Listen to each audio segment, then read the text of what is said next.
chifulu cha mabazi mashusha kunishira kulika mkazi on top of my game na jaka pa PS4 ni mwambena kumachoka room varani do line after line munaswata na sound mwe mine after mine muzaka fan kuvikonka mugemu zinecha mukali muchatu matiepi murabira pambali ine ni mafo bazi ine ni mazali ine ni matuso adbonga ni muza apa manachoka po faruplanga ni masodas ni macho salukungu langana sodas kat kalego kanga kaliko mamba munga high school oka ine ni hafu iwe ni fufu vela mwane wafanye dumu tumagela toki tumaziba tinde mfumu vya ufaya munga kapota pambaula niliko nezeliko mtu wanga waibu Abantu bafuna nigwe. Let's go country. Chilo to changa ine chizime. Simuzimu benapitamo. Feba kama babigamo. Nifuna nivahuze kuti babilize. Babilize. Babilize. Feba kama bachilamo. Simuzimu benapitamo. Babilize. Babilize.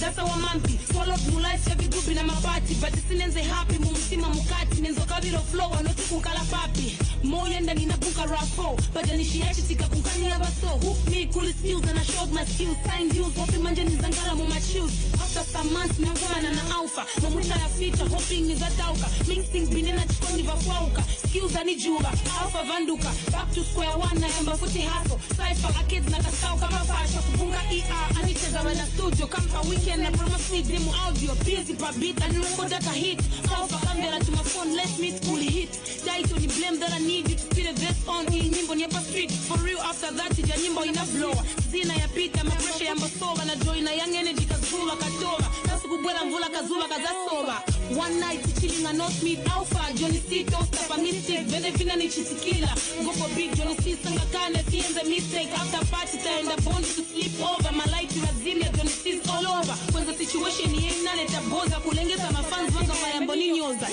abantu bafuna ndigwe chiloto changa ine chizime simuzimu vinapitamo vipakamba bachilamo nifuna nivahuze kuti babilize babilize babilize vipakamba bachilamo simuzimu vinapitamo babilize babilize babilize. Thank you.